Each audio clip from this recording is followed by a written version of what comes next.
Yeah, I think so. Yeah, a lot of these names, I'm gonna be totally honest, on the undercard, it's like I know one or the other. I don't know all of them, but I would say the one that I'm most excited for is this Malcolm Wellmaker kid.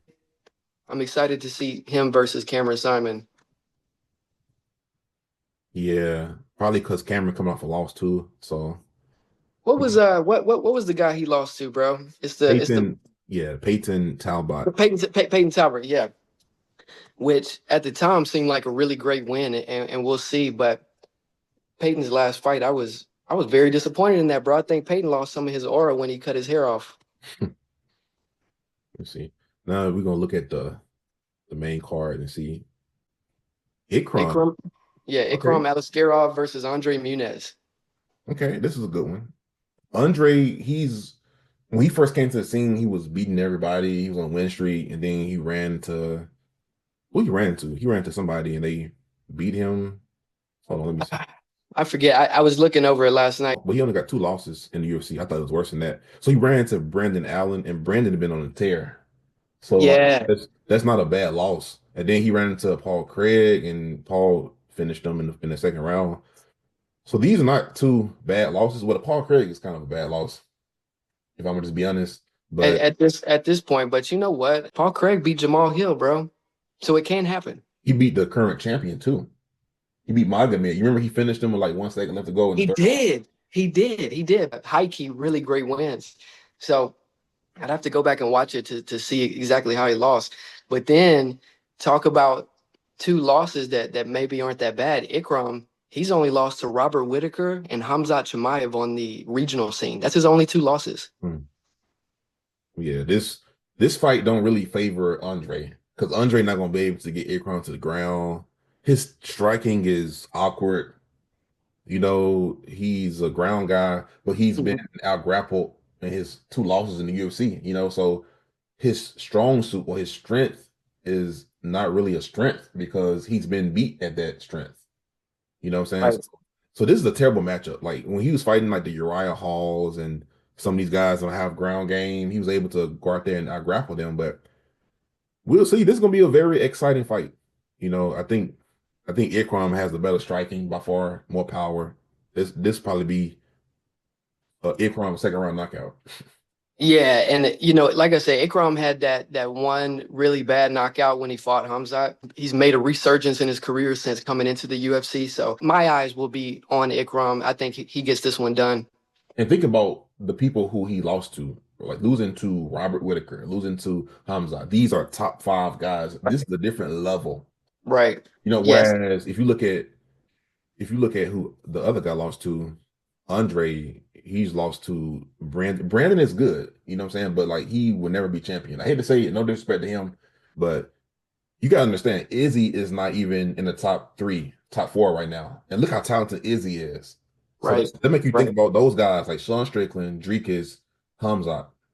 Those top three guys, like outside of that, nobody can beat. Like outside of that, man, like you know what I'm saying, it's gonna be tough. The last thing I'll say, even though he's only lost to those two guys, I don't know that he's fought enough quality talent to really gauge where he's at. Because I mean anybody can go in there and just lose to those two guys. So Mm. I'll be curious to see what this fight looks like. But like I said earlier, I think Ikram is making a resurgence now that he's in the UFC, and I know he wants that fight back against Hamza. I don't know if he'll ever get that high in the rankings, but we'll see. Yeah. So next we have Randy Brown versus Nicolas Dalby. That's my boy, man. Which Randy Brown. Randy Brown's a dog, ain't it? yeah, he's a dog. And the thing is with Randy, you know, his losses are kind of deceptive. He's Mm, the other guy. Like if you go back and look at his losses, he's lost to like Jack Della. It's a certain level of where stylistically he kind of struggled with. Like he struggled like with the Vicentes and the Jack Dellas. You know what I'm saying? Which Vicente, this is Vicente for 4 years ago, 5 years ago. You know what I'm saying? So it's a certain elite. style. And then even his last fight against Brian Battle, a lot of people thought he won that fight. Yeah, that one went to a close decision. Yeah, which I mean I'm a big Brian Battles fan. So like I mean, It was weird because apparently he missed weight and stuff. Randy Brown was one of those guys that, like in 2017, I thought maybe he had enough talent to potentially contend for a title one day. So this is a UFC vet that I think possesses a ton of creativity with the striking. He's just all around decent, more than decent fighter, and I think he gets it done, bro. I like his tools. He's tall, Mhm. he has long arms, Right, legs. I do wish he can use his kicks more because he has long legs. But Randy is one of those guys where we said on the last episode where it's weird how a guy like Randy Brown can lose to a guy that's way shorter than him. You know, right, a guy like Jack Della. Jack is a lot shorter than him, man. But Randy, sometimes he's tall and he has certain advantages, but I don't know how to really critique him. You know what I'm saying? I'm not saying it's mental. I'm not saying he has mental issues, but I think he's one of those guys to where he lacks confidence in certain opponents and certain styles. You know what I'm saying? Like against like the guys who are more powerful, he tend to not show up against those guys, which I mean that's something he can improve on in his game. You know what I'm saying? But yeah, I mean, and then you got Nicholas. Nicholas is a dog, man. I'm not gonna lie. Like I've lost a lot of money betting against him. He's weird because yeah, he doesn't look like he's athletic. He doesn't look. He looks physically strong, but if you will look at him, it's like it's almost like you don't think he's a good fighter. The way he moves, but then when you were in there fighting against him, you're like, oh, this dude's strong. He's more athletic than what he looks like, and he's hard to finish. right, right, right. But Nicolas Dalby's old, bro. I think he's 40 years old. So now Randy Brown's no spring chicken either, but I think he's only 34. But you're right, Dalby is really tough. He's a good fighter, but I don't think it's the age because you got guys like Jim Miller, like Nicholas. If you look at him, he takes care of himself. He's in shape. The issue is not really the age for me. The issue is more so the stylistic matchup because there's nothing he can do to Randy Brown. There's nothing he can do. right. He can take him down, but he can't hold him down. And then on top of that, Randy, I don't think he ever lost two fights in a row. So he's coming off a loss that he probably feel like he won. There's no Yeah. world to where Nicholas can win this fight. The only thing is Randy played with his food a lot too. So I can see a world to where Nicholas make this fight closer Yeah. to what it should be, and he can get like a close decision. Yeah, I can see that too. I can see that too. But I'm excited to see Randy Brown again. This is his first fight of 2025. He got to start finishing fights too, man. You can't be playing with your food like you do sometimes. He got, Right. but the problem is you don't want to come out and try to finish Nicholas, and he finished you in the third round too. So I'm curious to see what his approach is going to be because you gotta make sure Nicholas is one of the guys you gotta actually strategize for. You gotta have a certain approach because if you don't, you know what I'm saying, if you sleep on him, he can come back and finish you in the third round. So I mean, Absolutely. Absolutely. There's a reason why he stayed around at the highest pinnacle of the sport for so long. yeah, I think he's a little overrated. I'm not gonna lie. I think if you look at his record, he ain't really fought a lot of good guys, but he's somebody that Rand should take serious. And then now we have look, Michel Pereira and Abus Yeah, Abus. Magomedov. Yeah. What do you think about this one? Oh, dude, they must don't like A-Bus. Because if you're gonna look at his last couple of fights, it's been killers.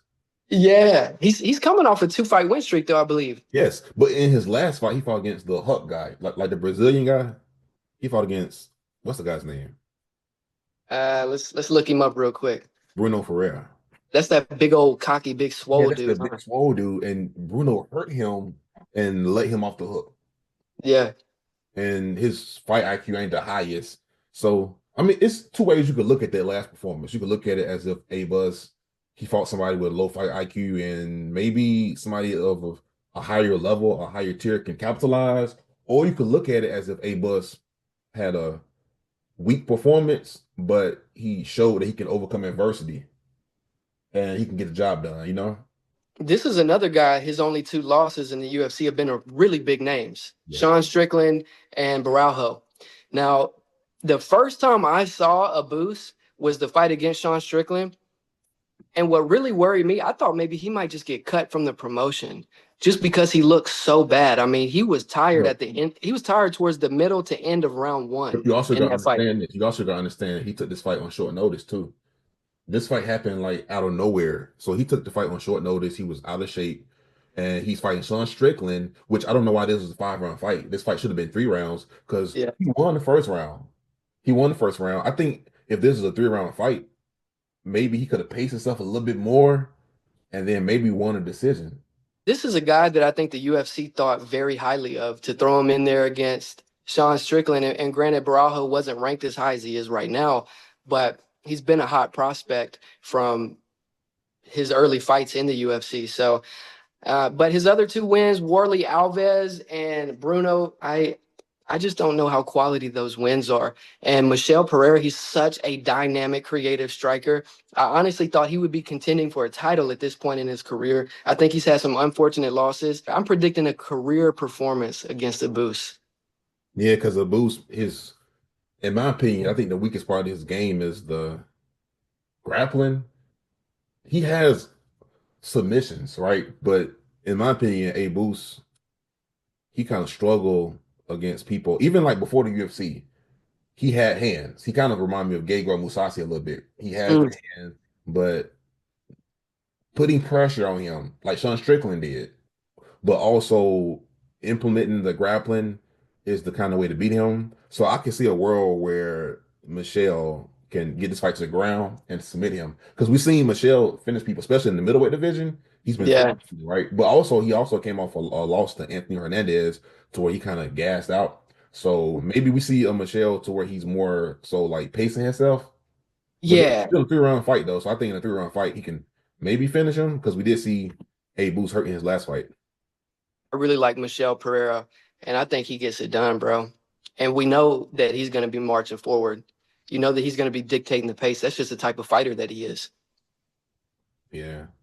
Then we got Giga versus David Onama. And this is a weird one, man. Honestly, can I be honest with you? Sure, I absolutely. love David Onama, but he Yeah, yeah, yeah. way too much damage. If you're gonna look at his fights, he's hard to finish, right? I don't think he ever been finished in the UFC. I could be wrong, but it's fights like when he fought against Nate Landwehr. Nate Landwehr had him exhausted. Like I know he hurt Nate early on, but in the fifth round, he was on top of David, and David, he showed heart, but he was gassed out. And then David has other fights to where he got hurt, he got dropped, and he survived. But I'm not seeing the defensive awareness that I need to see. Yes. I'm not seeing the technique that I need to see. He's dangerous. He kind of reminds me of like an Anthony Johnson because like a lot of his fights that he fought before the UFC, he was finishing people in like 20 seconds, 30 seconds, a minute. You know what I'm saying? But then he came to the UFC and he's been kind of struggling to finish people, and it's because, in my opinion, he don't have like the basic technique. He don't have the basic striking technique. He can get the job done, and he has a lot of heart. But that's a problem whenever your durability and you having a good chin is your biggest and best tools. You know what I'm saying? Yeah, well, he better come prepared to fight Giga Chikadze. I do remember him hurting Nate Landwehr in that fight, but you know what, dude? Everybody hurts Nate. The thing that's so great about Nate Landwehr is he's got that heart. Um, but Giga Chikadze, his last two losses are against Arnold Allen and Calvin Kattar, two very good names in the featherweight division. I believe that Giga Chikadze is he's just going to be too good. He's going to be too good. He's been around for too long. He's fought the best of the best. He beat Edson Barboza back in the day. Now, I don't know how much that means today, but in 2021, that win might have meant a little bit more. The only thing is I see that two out of his last three losses came by decision. So is there a world where he can take Chikadze to a decision and edge him out on the scorecards? No, because that's not his game. He's not that technical guy who outpoints you. He's a knockout guy. He has Yeah. he has submissions. He's very dangerous in the first round, but in the second round he slows down a little bit, and in the third round he's just showing heart not to survive. I mean, I'm sorry, he's showing heart to survive and not to get finished. So if this fight goes the distance, it's Giga all day. So I think there's a world where David can finish him, but my thing is David, he couldn't finish lower level opponents. You know what I'm You're, saying? Like, I'm looking at his record. and he couldn't finish Roberto Yeah, Ferro. He couldn't finish Jonathan Pierce is good. He couldn't finish, you know what I'm saying? Like yeah. maybe Well, Holmes. So my thing is, if you couldn't finish those guys, Giga is a different level, man. Like the people who beat Giga, like you said, Arnold Allen, Calvin Kadar, like these are the top guys, maybe top six, top seven in the featherweight division. So I'm right. in the world where Dave can catch. Honestly, I think the issue with David is he probably would have benefited from having more fights before he came to the UFC. How many fights did he have before the UFC? 7? Yes. I believe Yeah, he was like 6-0, 7-0, something like that. 8-0. So he would have benefited more from just improving just the basic stuff. Because what's happening is he's climbing the ladder and he's fighting the Gigas. He doesn't deserve to be in the octagon against Giga. No disrespect to David. His game is not there yet, you know. So I think that he's getting pushed a little bit too hard right now, and he's not ready. The moment is not ready. You know what I'm saying? But I mean, it's gonna be a good fight, and I think that maybe Giga might finish him. Very really. least, he's gonna win a decision. This is real quick. This is an interesting stat. So we think that David's best chance is getting this done early in the earlier rounds. Mhm. Giga Chikadze has never been finished in a first or second round before. Mhm. He's finished people in the first and second round, but he's only ever lost in the third and fifth rounds of fights. Giga Chikadze's never been finished early, so that might be a problem for David. Yeah. This is a bad matchup. Like whoever David's team is, they need to be. He needs because like there's no way I think he's gonna win this fight. I could be wrong. I've been wrong before. Sure, anything can happen. Okay. This next one's a sacrifice. Yeah. Speaking of anything, you have Anthony Smith and what? Who he's fighting against? Zhang Mingyang, Zhang got some losses on him though. He got 6 losses. but he finishes people viciously. Bring it to the bank. Cast your bets right now. Anthony Smith is going to sleep, But and his he'll retire after this fight. this is interesting because let me see how many fights he won in a row. 1, 2, 3, 4, 5, 6, 7, 8, 9, 10, 11, what, 12 fights in a row. So he lost those fights early on in his career. So he's what, how many knockouts he got? So he got 10, well, he got 12 knockout wins. 12 KOs. So basically he can knock somebody out or he can go out there and also lose too. He can get finished too. I mean, but do you see a world where Anthony Smith can knock this guy out? Do you see a world where Anthony Smith Yeah. is going to hurt him? Well, not knock him out, but I can see a world where Anthony can get this fight to the ground and get the job done. Man, Only if thing if is, Anthony's skills have declined, man. Because back in the day, he was knocking people out. Like he knocked out Shogun, he knocked out Rashad Evans. I think he finished Alexander Gustafsson. So as of lately, man, he hasn't been able to get fights to the ground. Like we fought Ryan Spann, he couldn't take him down in the second fight. You know, so I don't know what's going on with Anthony Smith. Me personally, I think he should have retired 4 years ago. And I yeah, don't know why you're retiring now. It's kind of odd. Because why is it that like you can't retire years ago, but you can retire now? This retirement is like 3 years too late, man. he is treading on Tony Ferguson territory as far as the time frame in which he's still choosing to fight. I think that what Anthony Smith is hoping for is that he can end his fight on a win, that he can pull a Robbie Lawler and then shoot out into a blaze of glory going out on a win. If you go back and look at Anthony Smith losses, though, he lost to Dominic Reyes, Khalil Roundtree, All, Magomedov. So I all top mean, guys, all top but guys. but the one fight that stands out is the Roman Dolise fight. He should have won that. He Yeah, got out grappled by a middleweight. I think it's mental. I think it's physical. I don't think his body is as strong or as resilient as it used to be. I don't think he has the same mental toughness and competitiveness that he used to have. And I just think Anthony Smith gives up in these fights. And I see him give up pretty early, it feels like. It feels like he just says, okay, let me try to survive this fight. There's no way I'm gonna win it. When I say he gives up too, but when I say gives up, it's weird because to me, it kind of seems like he's giving up not because he don't have heart. He's giving up because he don't want to be in there, and he's Right. maybe fighting for money. You get what I'm saying? That's the kind of way I look at it. But also, I gotta look at the fact that I hate to say this, man. This is gonna be kind of controversial, but all of them knockout losses, man. Maybe it's some long-term effects, brain damage that's there too, man. I think it is extremely hard for an athlete who used to be on the top of the world, fighting the top competition and winning against the top competition, to all of a sudden realize that that's not who they are anymore. And I don't understand why he's let it go for so long, because you see guys like a Conor McGregor that they come back and they take a couple losses. The best thing a guy like Anthony, a guy like Conor can do is just stay as far away from the sport as far as being an active Yeah. combatant as possible, because the more you lose, the more it tarnishes your legacy. But the thing is with Connor's situation is different because when he got that, what, 40 million, whatever he got, that's just an estimate. But when he fought Floyd, he was set for life. So I Right. think that situation is different. MMA fighters don't make money like that. So like for an MMA or UFC fighter to make millions like that in one fight, they will probably start to lose interest. But the situation with Anthony, I think it's two things, right? First thing is with Anthony Smith is the fact that he got 60 fights. I think he got 60 fights and he's burnt out. Mm, What else do you have? Like we seen it with what my boy name Carlos Condit. We seen it with yes. Carlos Condit. We seen it with Robbie Lawyer. These guys, man, like they're killers. You know what I'm saying? Natural born killers.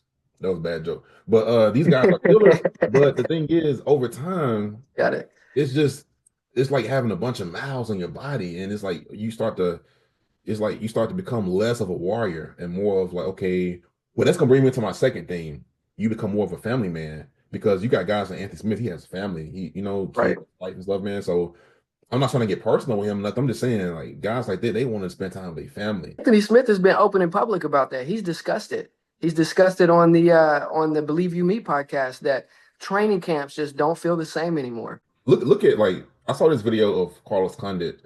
This was years ago, and this was after he retired. And I saw him. He had his kid in his lap, and he just looked like a father. He looked like a proud Yeah. father, man. And that's not nothing wrong with that. I'm not No. Anthony Smith. I'm saying because eventually there has to be an exit strategy with fighters. You don't continue fighting till you're 48 years old.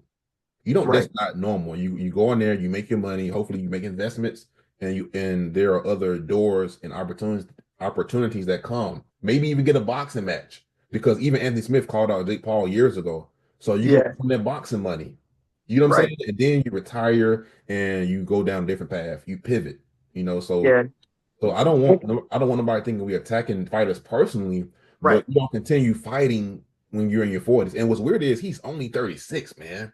Really? Anthony Smith is only 36. I would think he would be 42. All the fights and stuff he's had, all the war. Wow. And then I'm gonna tell you another thing with Anthony Smith. When he first came to the game, he wasn't good. Like he wasn't skillful. So he had Right. like a bunch of knockout losses and stuff early on. And then eventually he got better, like right before he came to the UFC. And he actually started to gain, like he started to learn skills. And then he kind of reached his prime. But he's a weird guy, man, because when he first started fighting, he suffered brutal losses, which might hurt him long term because Mm. he didn't have that skills. So many fighters don't have an outlet. You look at a guy like Tony Ferguson. What does a guy like that go off and do? Whereas Anthony Smith, he's already been a huge feature, I believe a co-host on the Believe You Me podcast. I believe he's doing his own podcast. And I believe there's a world, I mean, he's really tight with Bisping. I believe there's a world where he can become an analyst in the UFC part-time. So there is money to be made. There is a career path post UFC. I just don't understand why he keeps fighting. Okay, we got 2 minutes to talk about Ian Gary versus Carlos. Ooh, go ahead. Man, this is tough, man. And I think just looking at Ian Gary's style, he has the style to beat any fighter because he Yeah. kind of, I'm not gonna say he runs and stuff, but he know how to control distance and he has very good footwork. So for some reason, fighters, they don't know how to cut him off. And he Mm, takes advantage of that, man. He's tall, he's like 6'3". yeah. So I can see a world where Carlos struggle to cut him off and kind of gets frustrated. You know what I'm saying? But also the way Carlos has been looking, and we know who he trained with. Right. Saying those guys are killers there, man. And the thing is, man, maybe they can come up with a game plan. But the thing is, Ian Gary, he's expected to win. He's expected to get the job done. Honestly, man. But this is going to be very exciting. I just wish that Ian Gary fought more exciting. You know what I'm saying? He fights real safe, overly you know, like tentative at times. You know what I'm saying? Even lower tier people he's fought against who are no longer in the UFC, he kind of made those fights closer. Mm. So I think that this is going to be very interesting. Ian Garry, he has to fight him a certain way. He has to fight Carlos a certain way and get this fight to the ground. Or just if he has success just circling around and avoiding big shots, apparently the judges they uh they love that, you know, and he gets rewarded with a lot of close decisions whenever he fights like that. Yeah, I agree. How much time we got? We got like 50 seconds. All right, I'll say this. Shout out Ian Garry for even taking this fight. He's fighting down in the rankings, and I don't believe that he had to take a fight like this. Carlos looks extremely dangerous right now, but I don't believe that he's beaten the level of competition to where we've seen Ian Garry fight at. So I believe that Carlos Prates might be a little bit of a hype train. And just because Ian Garry went down in the rankings, if he gets this win, it's going to shoot him way up. Now, on the flip side of that, if Prates wins, he's going to take all Ian Garry's hype, and he will be a contender